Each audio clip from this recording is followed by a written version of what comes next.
Welcome back to another Explainer. Today, we're diving into a fascinating and, honestly, pretty terrifying concept, the illusion of isolation. Look, so often we head out into the deep woods just to escape, right? To get away from the crushing weight of our everyday problems, our crazy schedules, our anxieties. But as the true accounts we're going to explore today show us, stepping away from civilization doesn't always bring peace. Sometimes, the absolute isolation of the wilderness just strips away all our distractions. It leaves us completely vulnerable, forcing us to confront terrors that are way worse than whatever we left behind. It's a genuinely chilling thought, isn't it? What actually happens when you go to the woods to escape your demons, but you find entirely new ones just waiting for you in the dark? Today, we're breaking down 3 deeply unsettling, true accounts from hikers who sought out the quiet of the trail only to encounter the absolute unimaginable. We're going to look at 3 distinct types of threats hiding in the wilderness and figure out exactly how the illusion of safety completely shattered for these people. All right, let's jump right in. Story number 1, The Clear Path Retreat, focusing on the psychological threat. So, we're introduced to a guy who is just reeling from the recent loss of his fiancée, Emily. He is struggling terribly, can't work, can't move forward. His therapist basically pushes him to book this weekend wilderness retreat in northern Colorado, run by a group called Clear Path.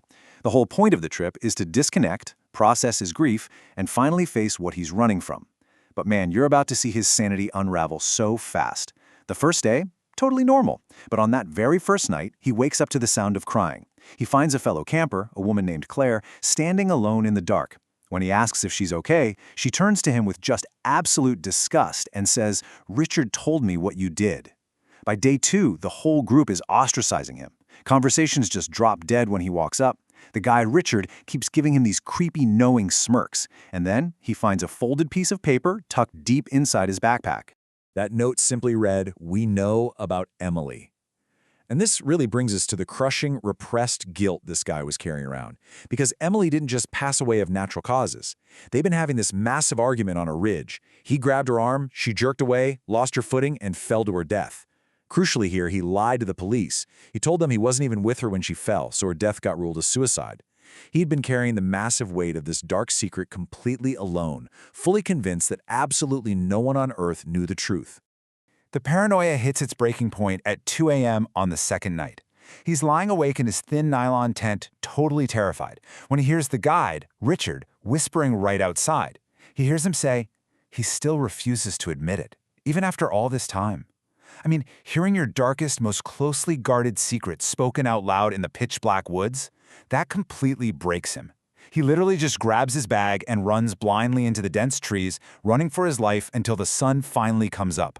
He eventually stumbles his way into a ranger station, absolutely frantic. He blurts out the whole ordeal, the retreat, the bizarre behavior of the terrifying note. But when the ranger checks the system, she tells him there is no permit for any Clear Path retreat. He had been out in those woods entirely alone the whole time. Desperate to prove he isn't crazy, he pulls that menacing note from his pocket and shoves it toward her. And the climax here is just chilling. She unfolds it, looks at it, and gently says, "Sir, the paper is blank."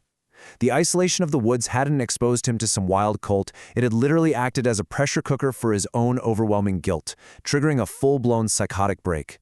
So this first hiker was battling his own mind, right? But that raises a pretty terrifying question for our next account. If the first threat was completely internal, what happens when the danger waiting for you out on the trail is inexplicably flesh and blood? That brings us to story number 2, The Trail Encounter, where we look at the unexplained threat. Meet Ethan and Ruth. They're an overworked married couple desperately needing a reset. They take a spontaneous weekend trip to western North Carolina, and in their motel lobby, they spot this map. There's a deeply isolated trail circled in pen, with a handwritten note next to it that just says, "Worth it." Wanting some quiet, they decide to hike it. Now, their expectation was a peaceful, disconnected Saturday hike, and for a little while, it is. But after they miss a trail marker, the forest suddenly goes dead silent. The reality of their situation shifts violently when they stumble upon a woman standing just off the path. She's barefoot, she's wearing a pale green hospital gown smeared with dirt and dried blood, and she has a row of fresh, swollen stitches right across her neck. What's truly terrifying about this is just how fast the whole thing escalates. Ethan calmly asks if she needs help. She totally ignores him, locks eyes with Ruth, and with this huge, widening smile, starts clapping and laughing hysterically. She points to this gnarly, crooked tree and delivers that horrific threat to Ruth. There's no robbery attempt, no apparent motive, just an instant, unhinged promise of horrific violence from a total stranger in the middle of nowhere. Obviously, the couple tries to back away, but the woman follows them, eerily humming a children's tune, and then she charges. She locks her arms around Ethan with this impossibly tight grip, dragging him off the trail toward that crooked tree like he weighs absolutely nothing. It is sheer chaos. The only reason they survive is because Ruth manages to grab a heavy fallen branch and violently hit the attacker in the head. That blow incapacitates her just long enough for the couple to break free and sprint back to their car to call 911. Now, when the police finally went out there to investigate the area, what they found was completely baffling. Officers searched the exact spot, right by the crooked tree.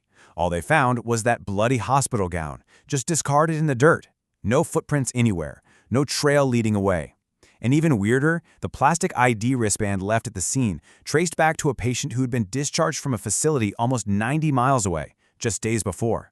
Her true identity, her motives, and how she managed to just vanish into thin air, it's still a complete unsolved mystery to this day. We've seen how isolation can totally break the mind, and we've seen the bizarre anomalies that can just wander the woods. But it forces us to ask one final, deeply unsettling question. What happens when the danger you encounter isn't a ghost, and it isn't a tragic accident, but is pure, premeditated human malice? Let's move to story number 3, The Hunter's Trap, and the very real threat of direct human malice. This one follows an insurance worker. He's tired of his soul-crushing corporate job, so he uses the Appalachian Trails as a mental reset. Looking for true solitude, he drives out to this deeply unmaintained, practically forgotten trail in West Virginia that he found on some obscure internet forum. About an hour into his hike, he walks into a clearing that stops him dead in his tracks. The campsite is totally destroyed. Tents are shredded to ribbons, gear is dragged all through the mud, and the fire pit is kicked apart. But the most disturbing part? A massive, decapitated duck lying bleeding across the canvas of a tent. Honestly, in deep denial and just trying to keep his rising panic in check, the hiker rationalizes this horrific scene as a simple bear attack, and he decides to keep going down the trail as the sun starts to set. As dusk settles, the tension just peaks. He spots a soft yellow glow suspended in the trees off the path. He tries to convince himself it's just a ranger's marker, or maybe a lantern left behind by whoever owned the shredded tents, so he steps off the trail to go check it out. The very second he does, the birds above him scatter violently into the sky, and worse, he starts hearing the unmistakable sound of rustling leaves, perfectly matching the pace of his own footsteps. When he finally reaches that light, the terrifying reality sets in. It wasn't a lantern. It was a small incandescent bulb, meticulously wired to a car battery, sitting at the base of the tree. It was an engineered, man-made setup. The exact moment he realizes he has walked directly into a trap, the entire forest goes dead silent. Without any warning, an agonizing pain explodes through his left arm. A crossbow bolt is just punched straight through his shoulder. He hits the dirt, screaming. When he rolls over, this booming laugh erupts from right about him. He looks up and sees a man with wild hair and a massive beard perched on a thick tree branch just 15 feet overhead. The guy has a crossbow resting on his knee, and he is just laughing hysterically, slapping his leg like he's watching a comedy special, instead of literally hunting a human being. Pure adrenaline takes over. The hiker forces himself up, with the bolt still lodged in his arm, mind you, and sprints blindly through the darkening woods. The hunter climbs down and actually chases him, laughing the whole time, and even fires a second bolt that misses the hiker's ear by mere inches. Miraculously, the guy crashes through the tree line onto a gravel road and flags down a passing farmer in a pickup truck. He survives, but the physical ordeal leaves him with permanent surgical scars, and yeah, an absolute refusal to ever hike alone again. For sure, you can't blame him. So, wrapping this up, let's look at the lessons from the trails and the reality of isolation. What are the real takeaways here? First, just like we saw with the grieving fiancé, absolute isolation strips away your normal coping mechanisms. It can massively amplify your oppressed internal struggles. Second, the wilderness is fundamentally unpredictable, whether it's a bizarre anomaly like the woman in the hospital gown or just the terrain itself. Third, never ignore red flags. Guys, a destroyed campsite is not a nice resting place. It is a blaring warning alarm. And finally, the most practical lesson of all, Avoid hiking unmaintained, highly isolated trails entirely by yourself. The woods offer absolutely zero guarantees of your safety. I want to reflect on this incredibly powerful quote from that third survivor. He said, "I think about that yellow light swaying between the trees, how warm and inviting it looked, and how obvious a trap it should have been." I think this just brilliantly captures the deceptive allure of the deep woods.